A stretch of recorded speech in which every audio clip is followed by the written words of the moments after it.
Hello and welcome to another episode of Literary Gladiators, the show where we discuss and debate literature in all of its forms. If it's written work, it's game. Let's meet the panel. I'm Kaila. Jesi. I'm Tori. And I'm Josh. And for the first time since late last season, or the season 7 finale, we are back in my library to film. Yay! And It's my first time here, so I'm literally walked in and was like, so pretty. There's so many books. Anyway, It was a very nice reaction. and for the next few weeks, I will be the only male panelist that you will be seeing. it's fine. It's fine. I'll be outnumbered, but I think I can. Estrogen invasion. I can hold my own. I just love that. That's going on Facebook. Estrogen invasion. I can hold my own up. You're good. Are you're you good. sure with this crowd? I mean... Yes, I'm sure with this. Oh boy, okay. I have a little bit more control than people may think. Control? No, we are nothing if not poise and control. What are you talking about? Nice and proper. Already then. Yes.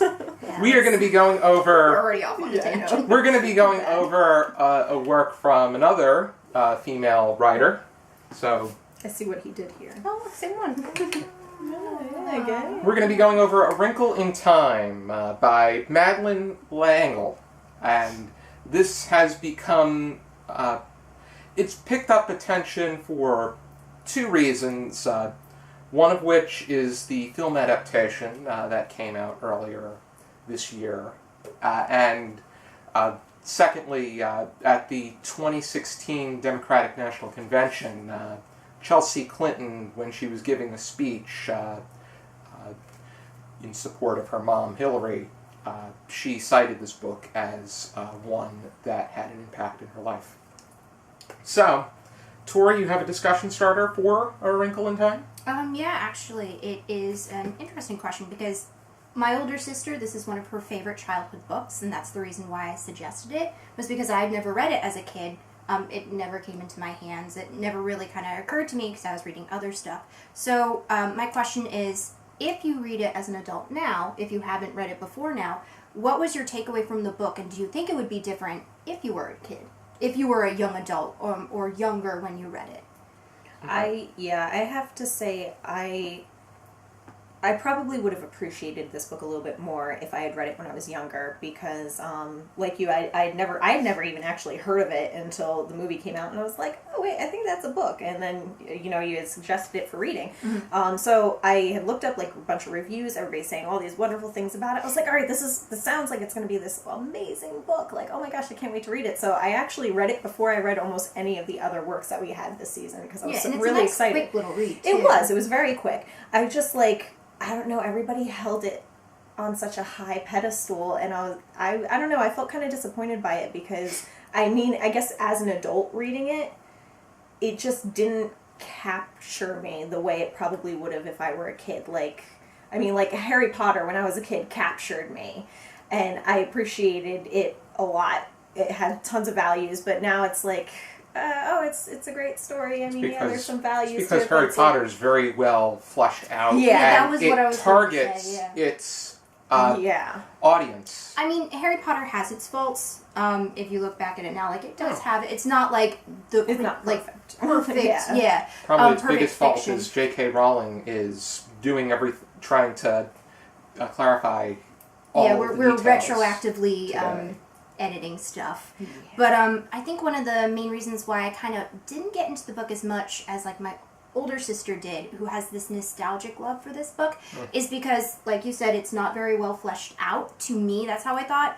And also the characters kind of in both that it's a blessing and a curse, you're kind of taken by the hand and very quickly rushed into things. Whereas I guess nowadays I'm used to being able to sit with the character for a little bit, be introduced into their very daily lives, get to know them, get to know the world that you're creating. And so the blessing and the curse of being able to be taken by the hand and kind of thrust immediately into the situation is that's how they set up this feeling of being out of control, of being, head over heels and in way over your own head because you're getting thrown into other worlds and testing and jumping all over the place. So, I understand how that was used, of the I'll tell you later, as a sense of suspense, but at the same time, as an adult who, at that point in time, like, I'm used to being told. I'm used to getting to the it's later, now tell me, instead of being the child who constantly goes through their life being, I'll tell you later, I'll tell you when you're older. It's kind of the like... And it did. It had that kind of like chaoticness. And it wasn't about it resolved in a way that was... No, nothing was. I agree. I agree with Jesi for the most part, because to me, I wonder how kids got a grasp of it. I can see how. Because I can definitely I think see that. so. I read this book as a kid, and then rereading it at adult was very much like it gave me that nostalgic feeling. And I remember being... Like, when you're a kid, it doesn't matter that you don't know the characters, because you're here for the ride, And I think it's very important to remember that this is a book for kids. And I was even younger than Meg when I read this book, so I was probably, like, 9. Like, this was probably the first no-picture chapter book I read. And I think because of that, like, it has to be very easy to read. It has to... Kids don't have a very long attention span, so you have to just, okay, we're going on this adventure now, so let's go. It was easy to read. I think it was just the complexity of the critical messages that were hidden beneath it, which, to me, grasping everything going on for its face value, critically thinking about it was migraine-inducing. Because I think as adults we're told, okay, you need to be able to understand this on like a higher level, like that's how we are, that's how we mature. So, but as a kid, you're told this is what's going to happen, this is what's going to happen, and move forward from that. So you don't really necessarily need the time to sit there and go, well, what really is what Tesserine? How would one go about Tesserine? And so you're explained, and it's like, oh, okay, and you move forward. So it felt very much like a roller coaster. Like, I can definitely see how this could be a very good book to movie adaptation. I haven't seen the movie, so I don't know how they made it more contemporary. I think this one, it was meant to boost Oprah's ego. Yeah, because I heard that Oprah it wasn't played very good at all. Mrs. Witch was the third. God, that's funny. Was the third witch? The third Star. W to make an appearance. Yeah. And what I would imagine is, hello, I'm Mrs. Witch. And you all win a car! You get a tesser, and you get a tesser! Everybody gets a Look tesser! below your seat, and there are keys to your new Audi 6. But, so yeah, I can totally see how that, but I think, again, what kind of is a deficit is its own blessing, is because you are not given a lot. Your imagination gets to run wild. Again, as a child, that is, my sister, when she was talking to me about that, was so reverent in the fact that, like, because you're not given those details, your brain gets to fill those in. So you paint this picture of what all these worlds, you're given the base outline, and you get to come in with the watercolor and the crayons and create your own special, and that's so important for kids learning about science fiction. And if this is your first science fiction work, this is a great, like, that's so important. As an introduction to science fiction, like, there's some sound science in this. The math and the STEM stuff that usually is, like, poo-pooed. I mean, nowadays it's more, like, encouraged for girls to get into it. This is a lovely, like, I was a kid who absolutely loved science. I was more biology than math than she is. But I'm like, I can see myself in her. Like, thinking back and like, oh God, this is me running around. I was a precocious little redhead, yay high, talking about, which kind of clouds were in the sky, and questioning everything. And I was... I don't know if I would say... I think the one character that I had the most interest in was Charles Wallace before he became possessed. And that's not really... That's resolved so quickly at the end. It was just like that... It was like so... The last 3 pages? Love is the answer to everything. Right. Love, love, love. And this is the other thing. I don't know if this... Everything's perfect again. If you guys picked up on this, and it may just be the mindset that I was in when I was reading it, the weird religious overtones. Yeah, how it came in like 3 times, and you were like, Mm-hmm. okay, this is a little bit much for celestial beings who are singing these songs that you can't comprehend. Yeah. Lord save us, Lord Jesus. And they were literally like, the answer to all is Jesus. Yeah, that would be... I didn't know if it was just me this is the like Chronicles of Narnia book, right? had so an underlying Christian message into it. Yeah, but they weren't so, like, blatant. You know what I mean? I think the Chronicles of Narnia was a little bit more... I think they did woven it better. in. Yeah, I was Yes. just gonna say, Yeah. that was like, there was a foundation of, you know, these icons within the entire series where you can say, okay, I can see how these pair up. This was literally like, I'm going through the universe and God and math and God and... With jazz hands, guys. Yeah, with the jazz God hands has are jazz important. hands. God has jazz hands. You heard it here first. But so it didn't seem as like uniform as, and that's the book series that kind of came to mind when that popped up. I was just like, why are we talking about the Lord and Savior? You're talking about celestial beings that are coming in the form of a like stereotypical witch. Like even the Snow Queen, which was the inspiration for Frozen, had a Christian undertone to it.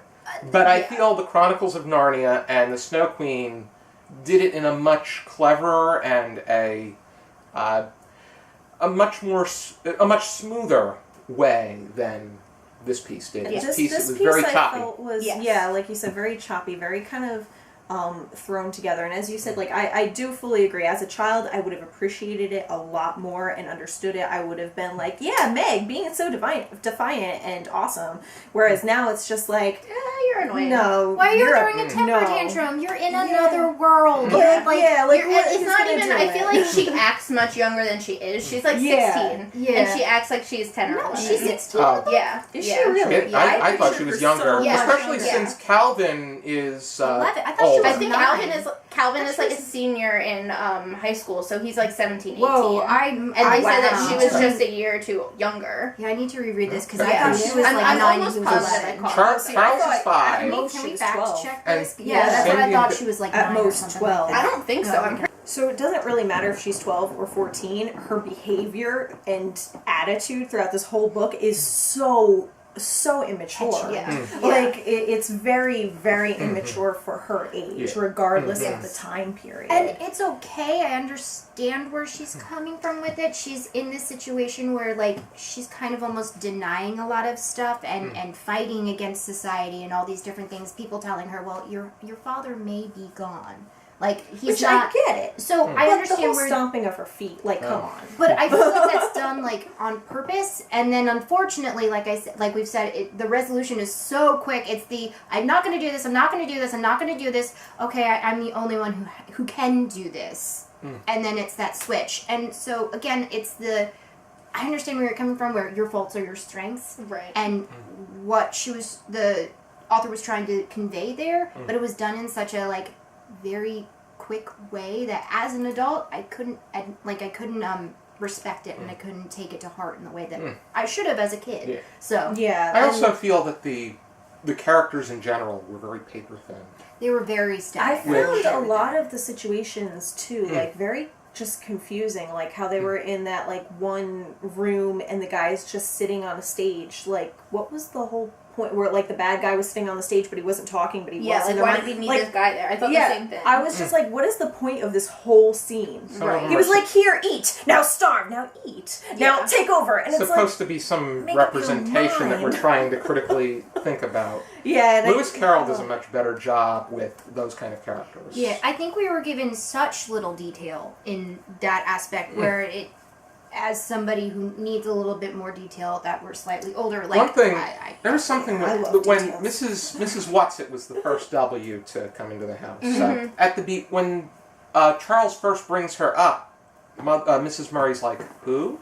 And then when she comes in, oh, go grab a seat, make yourself at home. Yeah, and Almost she's as like if not she- concerned at all that her 5-year-old son is just like out gallivanting through the woods in this house full of random women and like inviting them into the house. yeah, too. yeah, at midnight yeah, in a she's storm. just Yeah. there and But nobody questions it. It's very I inconsistent. think it was supposed to be the way of like she's that kind of person who like you trust instantly, and I think that's what's supposed to be portrayed, but it wasn't portrayed correctly, at all.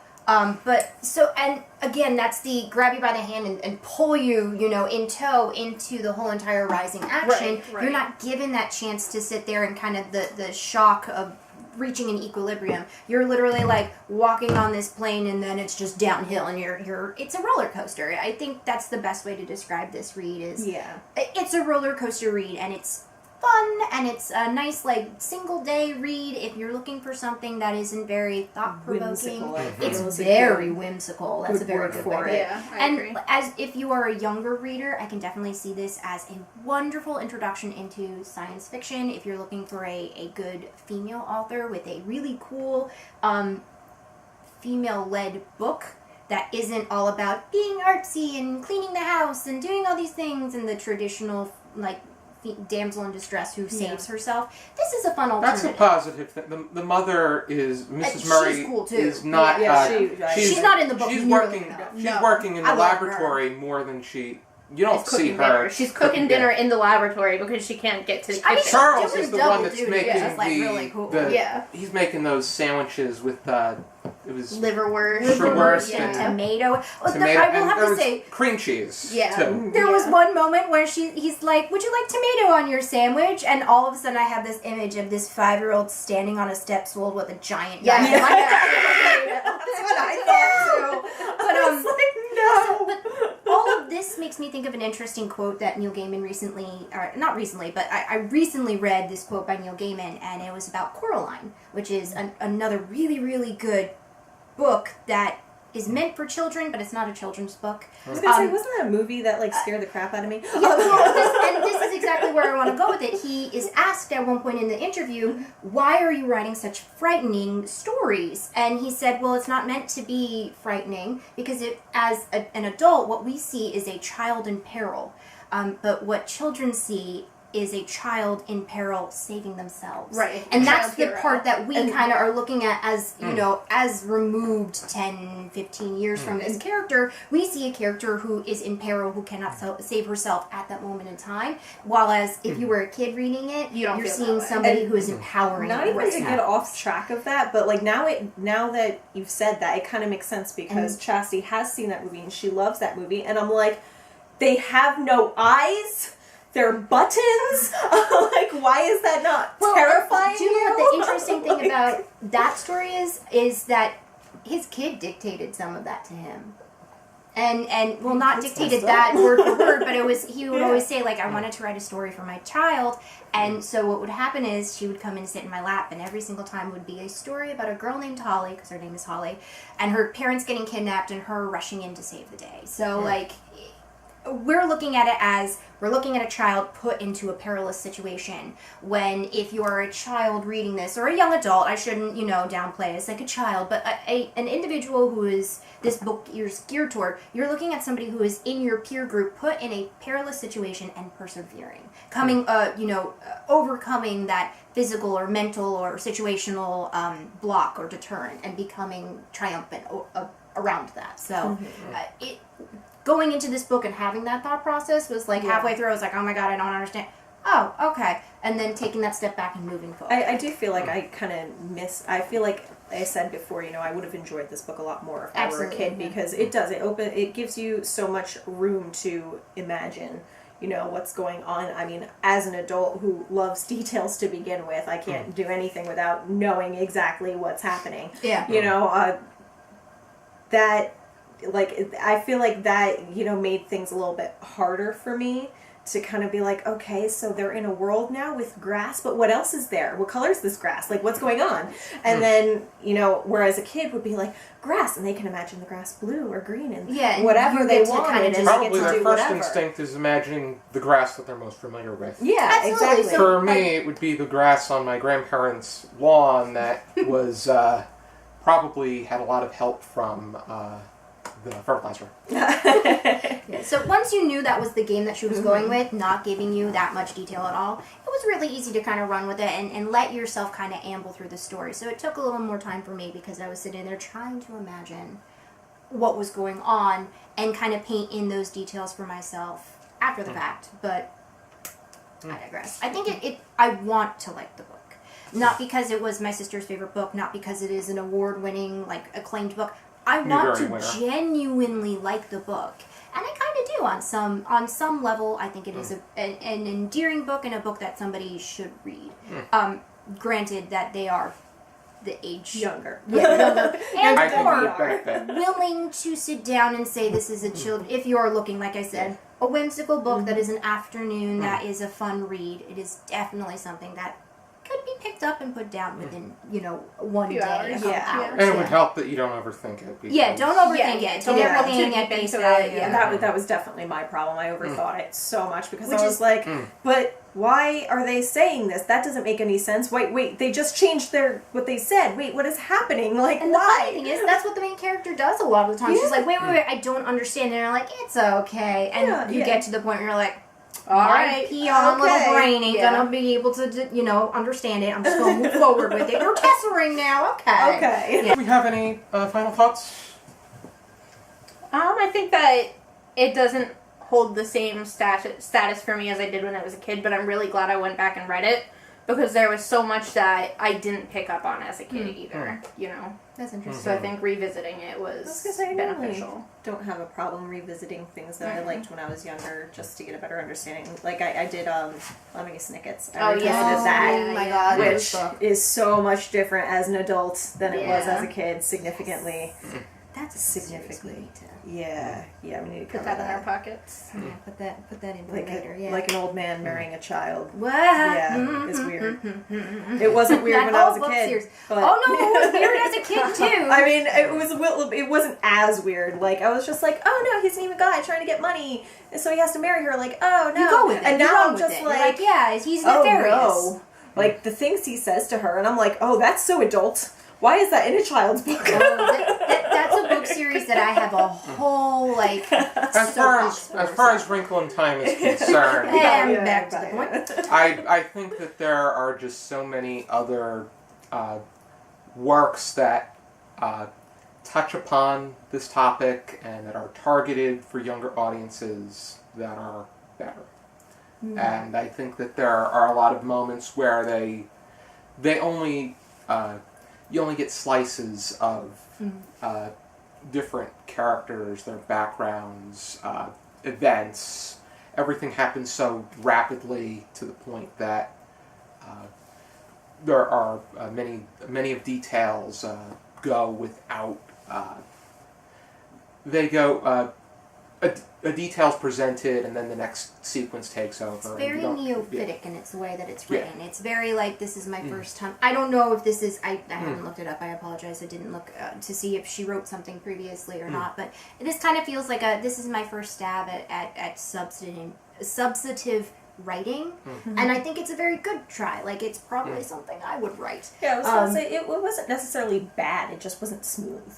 Yeah, Is, there like it I feel like wasn't- the best way to say it because Yeah, that's a good it wasn't way. bad. It really wasn't. It was just like you said, a roller coaster. It was very bumpy. The changes just didn't happen ending very And sounds it all yeah. resolves in the last 3 pages. Loves the Yeah. answer, Yeah. and then everything great happens. And then everything can blow away. Literally, they're just like, they kind of formed, and then And everybody's that happily big after breeze at home. Yeah. Da-da-da-da. I was waiting for that, like, I guess because that's the media that we consume nowadays, the Act 3 plot twist. The Act 2 coming in, and suddenly everything is not what you think it is. And it resolves exactly how it is. When a plot twist remains consistent, it's no longer a plot twist. Exactly. It's no longer unpredictable. And I don't think it was meant to be a plot twist. It was just literally, this is the end, but I'm so jaded from the stuff that we have nowadays and everything was fine, but was it? Like everything, dun, dun. like everything So I was in the waiting for movie the dun, theaters. dun, Like dun, the hands and coming out of the yeah. ground at the very end. Or- I actually or- took the ending to have that dun dun dun though, because the very last of it.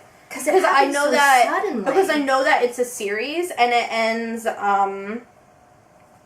It ends. Sorry, I'm just trying to find it in here. That's fine. It literally, like you said, it lasts 3 pages. Because Mrs. What's-It it gets cut off at the end, like in the middle of a sentence. So I took that to be like, oh, they need to go out there and fight the rest of the darkness. Like it's not over yet. Absolutely so, but Yeah. I wanted Yeah, to they just like went it so off on much. their up. They just went away. Right. Also, But where they went is I'm gonna just They say don't know. this, Calvin.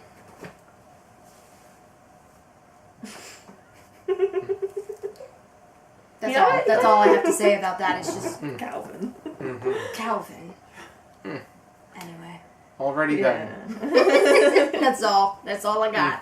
Yeah, we don't get a lot about him. We don't get an. He literally just just shows up and is like, yeah, I feel like I'm meant to be here. Okay, let's they need yeah, somebody. They need somebody for Meg to serve, possibly have as a love interest. Yeah. Yep. Which is the one flaw. If they could take out Calvin, like, so it would literally be the exact same story. More deduction. So, like, it was so, like, I have to hold on to somebody's hand. And at one point in time, they described it. She's like, I keep on turning to hold somebody's hand. Like, the character even thinks this at one point. Like, I need to be able to stand on myself. Yeah. Stand on my own. And it was great. And I thought, like, he would be able to get some sort of evolution into having more of an independent role. But nah. Nah. Nope. He was just Ongoing like, trope wait. 50 years early. Yes. Yeah. How would we rate it on a 0 to 5 scale, half stars permitted? Kaila? I guess like a 3.5. Like I said, I liked it as a kid. I liked revisiting it, but it wasn't what I remembered as a kid. Okay. I'd have to go with a 3 as well. I was just, it was too bumpy for me, not enough detail. And I know it's supposed to be a kid's book and leave it to their imagination. I felt like even as a kid, I probably would have been like, wait a minute. So, 3. Yeah. I would definitely give it a 3 as well. Like, I can think of books that I read as a kid that, like, had a little bit more of a fluidity to it that didn't seem so, like, jarring with getting from one outrageous situation to the next. But, with that being said, it plays to the book's favor because the whole entire thing is to feel like you are in over your head and inundated and in a situation that you can't necessarily understand and you just kind of gotta roll with it. So it is what the book intends to do. I don't think it's done in the best way, but it's done in a way that you're like, okay, I can take this book at face value and understand it and appreciate it as a young adult book about a really interesting character. It would be interesting to see how they would teach this in a young adult class, Yeah. because we didn't go over it in mine. I would give A Wrinkle in Time 2.5 stars, because I would marginally disapprove it, because I feel that there are a lot of other great works targeted toward children that adults can enjoy as well, that take this point and put it across much better. The Chronicles of Narnia, Snow Queen, Alice's Adventures in Wonderland, and Through the Looking Glass. And they do absurdity and a quick brush into things much more eloquently than this one. And that's not to mention that many of the characters in this piece were paper thin. They made an introduction to themselves.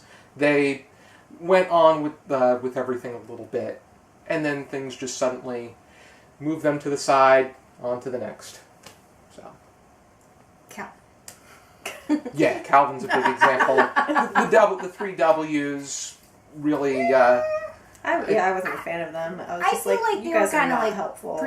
they were presented, and they could have been so much more impactful. Yeah, but I think that was done on purpose. I think that was done to show that the not all world, adults are helpful. Yeah, you may be presented with these things that seem like that they are going to take your problems and solve them for you. That's really not what's going to happen. I agree. Everything is inside you, and kind of like they said, my gift to you is your flaws, and that kind of spoke to me, and I think that's probably one of my favorite parts of the book, is that was that aha moment of, okay, I understand what's going on here. No, I sat there going, her flaws are temper tantrums, being defiant, and just overall being an individual. Annoying. And she had to figure out in the last 3 pages of the book that love is the answer. Yeah, that was kind of hit you over the head a little bit, but and not even really much of a hint. It's just so typical. It was let me hold the mirror. Pull it out of your backside kind of. It was supposed to be kind of one of those sort of things where hold the mirror up to the reader, but it kind of accidentally got fumbled and maybe shattered a little bit. Jazz hands. Yeah. God. If you're interested in checking out A Wrinkle in Time, I would suggest that you read Alice's Adventures in Wonderland Through the Looking Glass. No. I do suggest that you read those, but here's a copy of A Wrinkle in Time by Madeleine L'Engle. Same one. Same one. Yeah. Did you get it from Barnes & Noble? Oh, Target. Target. My ebook looks like that, if that helps anything. Sure. Alrighty then. Be sure to join us next time for another episode of Tori Gladiators. For now, keep reading.